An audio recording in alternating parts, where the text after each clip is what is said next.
wabarakatuh. Hamdan wa syukran lillah, salatan wa salaman ala rasulillah wa alihi wa ashabihi wa mawalah wa ba'du.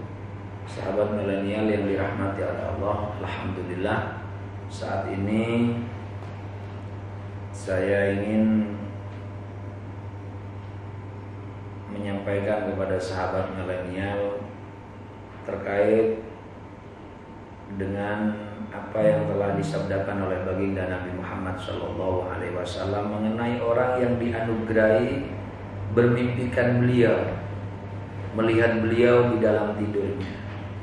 Rasulullah menyampaikan, man ra'ani fil manam faka'annama ra'ani fil yaqdah. La yatamassalu syaitan bi, kata baginda Nabi Muhammad SAW. Jadi orang yang melihat Rasulullah di dalam tidurnya, dalam arti kata bermimpikan Rasulullah, maka dia taubahnya melihat Rasulullah secara langsung. Kenapa? Karena setan tidak akan pernah bisa menyerupai baginda Nabi Muhammad SAW. Oleh karenanya betul-betul anugerah terbesar, anugerah besar, pemberian yang mulia dari Allah Subhanahu wa Ta'ala bagi orang yang dapat bermimpikan baginda Nabi Muhammad SAW. Tidak ada peluang bagi setan untuk menyerupai baginda Nabi. Jika ada orang dalam tidurnya bermimpikan Rasulullah, pasti dia bukan setan yang bisa menyerupai Rasulullah. Betul-betul Rasulullah yang datang di dalam mimpinya. Oleh karenanya para sahabat milenial yang dirahmati oleh Allah, orang yang bermimpikan baginda Nabi Muhammad pastilah orang baik, pastilah ahlul khair, pastilah orang mulia karena mendapatkan anugerah yang besar dari Allah.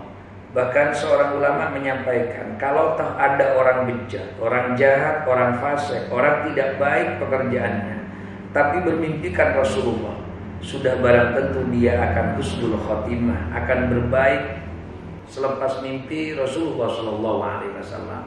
Itu disampaikan oleh para ulama. Karena tidak dapat dan tidak bisa orang ini bermimpikan Rasulullah kecuali mempunyai kuatnya mahabbah kepada Rasulullah, tulusnya kecintaan kepada baginda Nabi Muhammad SAW, baru dia akan bermimpikan Rasulullah. Tapi tidak menutup kemungkinan jika ada orang yang tidak baik kemudian bermimpikan Rasulullah, pasti setelah mimpi itu akan menjadi orang baik dan dia akan menjadi orang yang husnul khotimah. Namun sahabat milenial, ada yang perlu saya sampaikan terkait dengan bermimpi Rasulullah. Selain dari apa tadi yang sudah merupakan anugerah, merupakan pemberian besar dari Allah Subhanahu wa Ta'ala, dan ini termasuk nikmat azimah. Yang perlu juga saya sampaikan adalah mengenai merasa lebih baik dari yang lain. Sebab di sebuah kitab juga dijelaskan, adakah orang yang bermimpikan Rasulullah ini lebih utama dari yang tidak bermimpikan Rasulullah? Maka jawabannya, bukan berarti orang yang bermimpikan Rasulullah ini lebih mulia dari yang tidak bermimpikan Rasulullah. Ini jangan sampai bagi yang bermimpikan Rasulullah merasa lebih mulia dari yang tidak bermimpikan Rasulullah. Kalau yang bermimpi Rasulullah ini adalah orang baik, itu sudah jelas.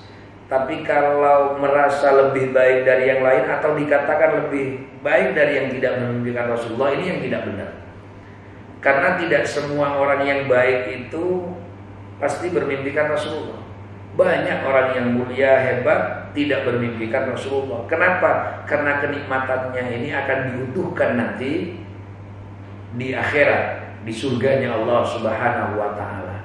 Hanya orang yang bermimpikan Rasulullah jelas baik karena dia sudah diberi dahulu bisyarah, diberikan dulu berita gembiranya, sehingga bermimpikan baginda Nabi Muhammad SAW.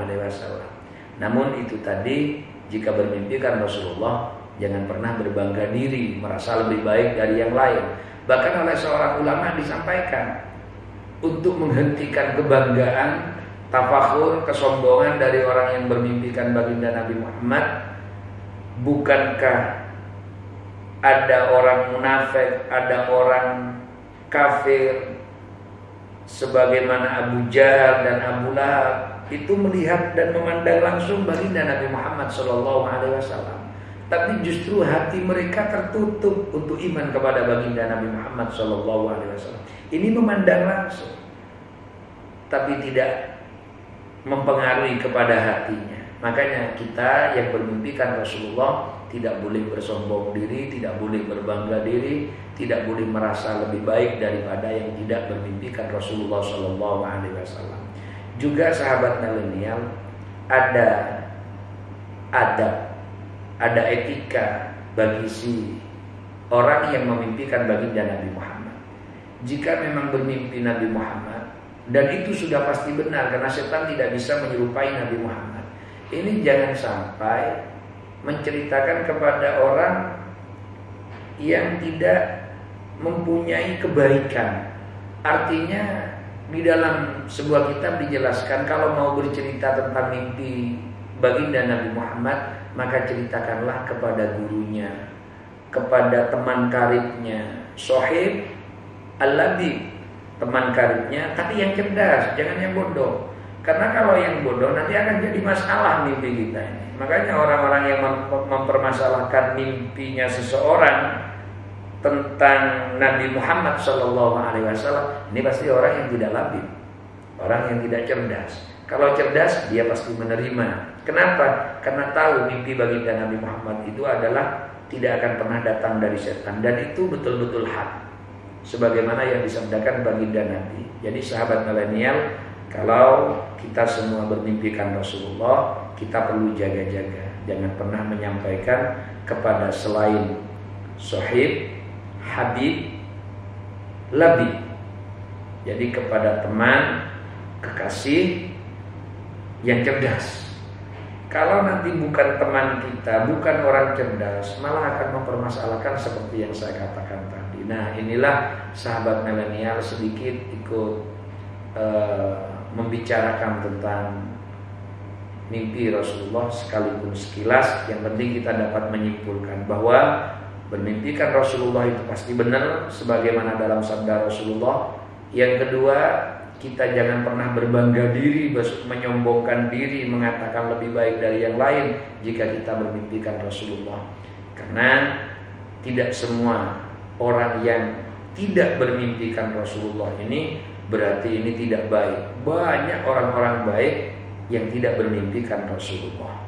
Kemudian yang ketiga, jangan menceritakan mimpinya kepada selain sohib, teman, sahabat, al-habib yang mencintai, al-labib yang cerdas. Kalau tidak kepada orang yang seperti ini, nanti akan berujung masalah. Inilah sahabat milenial, semoga bermanfaat sedikit. Wassalamualaikum warahmatullahi wabarakatuh.